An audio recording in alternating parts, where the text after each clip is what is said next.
Alors, donc, bonjour à nouveau. Donc, merci de nous suivre sur YouTube.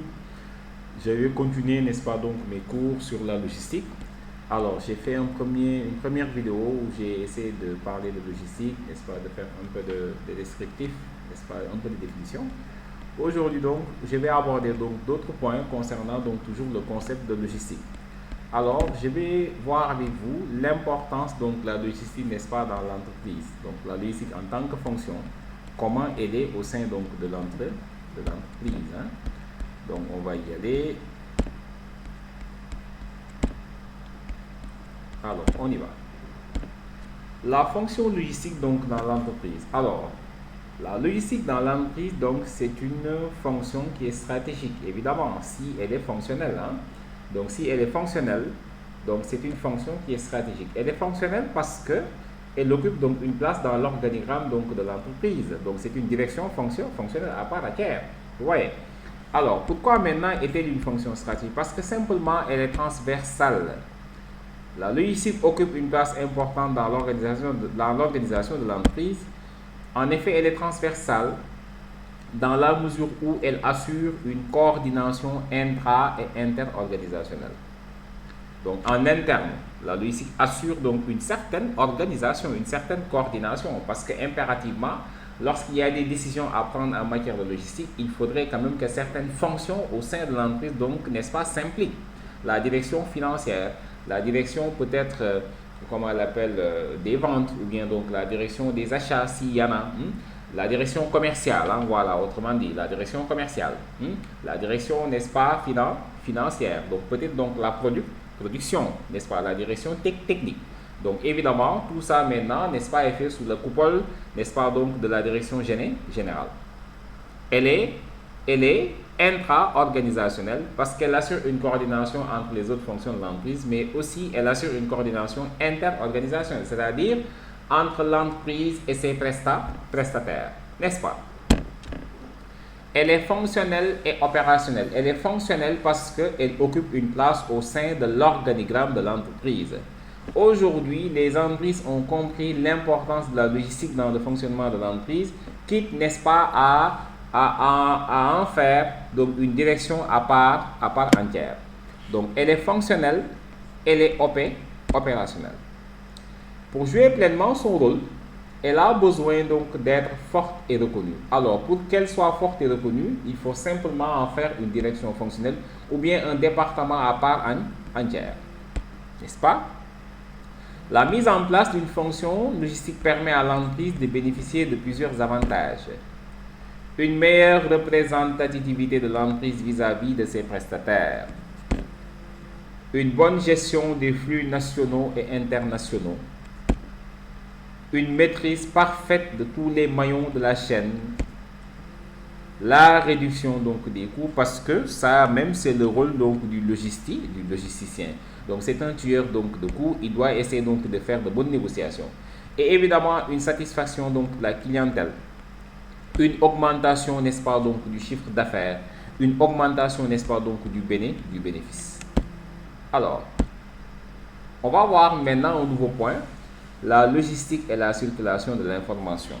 Alors, j'avais tantôt dit que lorsqu'on parle de logistique, il fallait identifier donc trois types de flux. Il y a donc des flux physiques, il y a donc des flux d'information, il y a donc des flux financiers. Maintenant, ce qu'il faut retenir, c'est quoi exactement? Une logistique performante repose sur une bonne circulation donc de l'information. L'information doit circuler donc d'amont en aval, aussi bien en interne donc qu'en externe. Donc maintenant, il faudrait que l'entreprise puisse maîtriser donc ces systèmes d'information. Allez, on y va. Toute circulation de flux physiques entraîne aussi donc la naissance de flux financiers et de flux d'information. Une logistique performante repose sur une bonne gestion des flux d'information, permettant de réguler donc d'amont en aval donc les flux physiques. Alors, si on veut réguler donc d'amont en aval donc les flux physiques, aussi bien en interne qu'en externe, il faut alors une bonne gestion donc des flux d'information. Pour qu'il y ait une bonne coordination entre commande et livraison, l'entreprise doit impérativement maîtriser son système d'information. Alors, pour maîtriser maintenant son système d'information, il faut aller carrément à l'automatisation. Il faut impérativement donc automatiser donc la circulation de l'information. Aujourd'hui, donc, la tendance est que toutes les informations doivent circuler très rapidement, mais de manière fiable et sûre. Alors, d'où la nécessité de mettre en place un système d'échange d'informations garantissant non seulement la rapidité, et surtout donc la fiabilité. Il faut que les informations soient fiables. Parce que si les informations ne sont pas fiables, ça va simplement entraîner quoi exactement? Des interprétations qui sont différentes. Ça ne fera que créer, n'est-ce pas, de l'ambiguïté. Ce qui justifie donc la prééminence donc de l'EDI. Alors c'est quoi EDI? Échange de données informatisées dans l'organisation moderne. L'EDI c'est quoi? C'est une télétransmission d'ordinateur à ordinateur suivant des formats standards permettant l'automatisation de la chaîne documentaire inhérente aux transactions, n'est-ce pas, commerciales ou bien aux transactions internationales.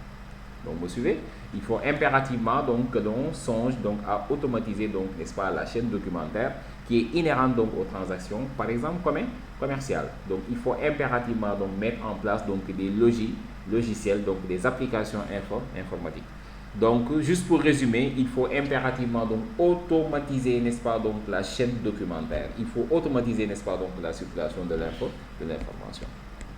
Parce qu'en automatisant donc la circulation de l'information, ça permettra non seulement de gagner donc du temps, des gains de temps, mais ça permet également donc de minimiser donc les coûts.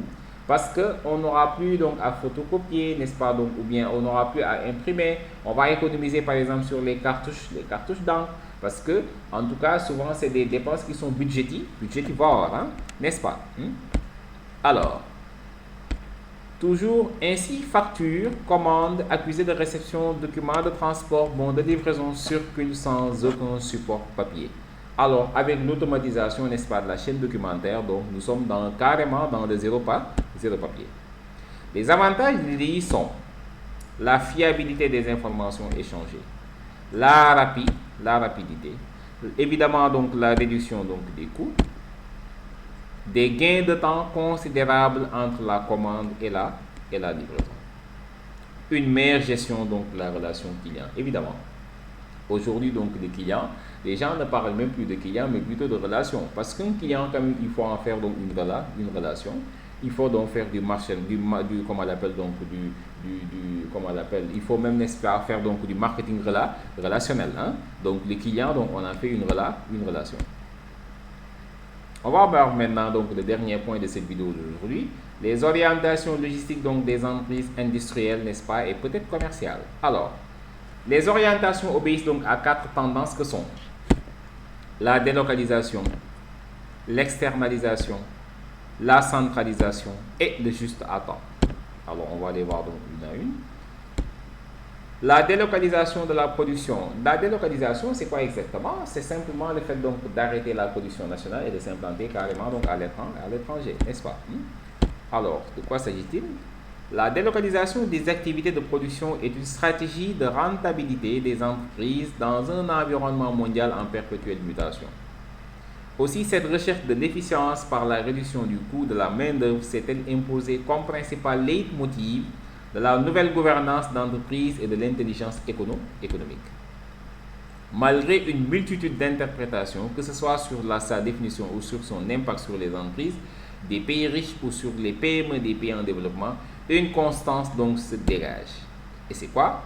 Délocaliser une activité de production consiste à cesser la production nationale et de s'implanter dans des pays émergents à bas coût de main-d'œuvre. Donc c'est ça une définition, n'est-ce pas, pratiquement que tout le monde, n'est-ce pas, utilise. C'est simplement le fait donc de cesser la production au niveau national et de s'implanter carrément donc à l'étranger. Maintenant, avant de parler même d'externalisation, il y a souvent donc des raisons qui motivent certains opérateurs économiques à fermer carrément donc leur production au niveau national et de s'implanter à l'étranger. Parce que généralement, ils le font simplement dans le but dans le but de réduire, n'est-ce pas, donc les coûts de production, parce que simplement, ils vont aller donc dans des pays où la main-d'œuvre non seulement elle est abondante, mais elle est aussi à bon marché. Vous suivez? Par exemple, donc les pays de l'Asie du Sud-Est, hein, n'est-ce pas? Donc ces pays-là, ce qui fait donc même leur particularité, c'est les enfants qui travaillent, n'est-ce pas? Donc là-bas, c'est du child labor. Donc, c'est la main-d'œuvre, n'est-ce pas, donc infantile. C'est les enfants qui travaillent et souvent, ils sont hyper exploités, ils sont maltraités. Vous voyez. Donc, ils préfèrent aller donc, dans des pays comme ça. Comme ça, au moins, ça va amoindrir donc, les charges de personnel. Donc, ça va impacter, n'est-ce pas, sur le coût de production. Maintenant, il y a certains opérateurs aussi qui préfèrent aller donc, dans des pays comme le Panama donc, pour simplement investir là-bas parce que ces pays-là aussi, qu'est-ce qui se passe? Souvent, c'est des pays qui sont qualifiés donc de paradis fiscaux. C'est pour échapper donc à la fiscalité. Vous avez, n'est-ce pas, donc des industriels européens ou bien asiatiques qui peuvent, n'est-ce pas, venir dans des pays comme le Sénégal en Afrique parce que simplement, dans ces pays-là, ils vont avoir donc des avantages. Ils peuvent se voir exonérés, n'est-ce pas, donc d'impôts et de taxes ou bien tout bonnement, ils viennent investir et on va les admettre donc en zone franche industrielle où ces entreprises se verront exonérées, n'est-ce pas, donc de droits et taxes sur l'ensemble de leurs importations. Mais ce qu'il faut retenir, généralement, la délocalisation est motivée par quoi? Par une réduction donc des coûts de la main-d'œuvre. Alors, l'externalisation, rapidement. L'externalisation, c'est aussi une stratégie consistant à se concentrer sur son métier de base et à confier certaines fonctions périphériques à des prestataires. Les fonctions externalisées sont celles qui ne rapportent pas de valeur ajoutée réellement perceptible et qui sont souvent très coûteuses donc à l'entreprise. Alors, c'est des fonctions qui existent, qui sont nécessaires, mais souvent qui ne rapportent pas de valeur ajoutée réellement perceptible. Alors finalement, que fait l'entreprise? L'entreprise décide tout simplement donc de les externaliser, c'est-à-dire donc de les confier à des prestataires. Les activités logistiques externalisées sont les suivantes. Le stockage, très bien. Le transport de l'eau, c'est ce qu'on appelle donc la messagerie. La distribution, l'emballage, la collecte des déchets et recyclage, l'assemblage, finition et réparation, et aussi donc les opérations douanières, le conditionnement, l'étiquetage, la préparation de commandes et enfin opérations sous température dirigée. Donc ce qui veut dire qu'il y a beaucoup d'activités en logistique donc, qui font souvent l'objet donc d'une externalisation. Alors, les prestataires logistiques sont des acteurs à qui des entreprises confient tout ou partie de leur chaîne logistique. De différentes catégories, ces prestataires logistiques proposent de plus en plus de services au-delà du simple stockage, de la réception ou de l'expédition. Il existe donc 5 types de prestataires logistiques. On va aller voir. Vous avez donc le first PL, le second PL, prestataire de niveau 1, prestataire de niveau 2, prestataire de niveau 3, prestataire de niveau 4. Bon, j'ai dit 5. On peut même avoir un prestataire donc de niveau 5. Généralement, n'est-ce pas, pour une externalisation donc, de solutions informatiques. Mais on va simplement se focaliser donc sur les 4.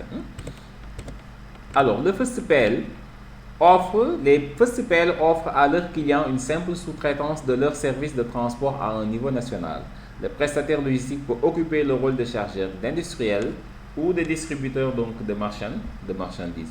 En tout cas, ce qu'il faut simplement retenir, c'est que ce first PL-là ne propose qu'une offre de transport, n'offre que du transport pour le compte donc, de tiers, n'est-ce pas? Pour le compte, n'est-ce pas, donc d'autrui.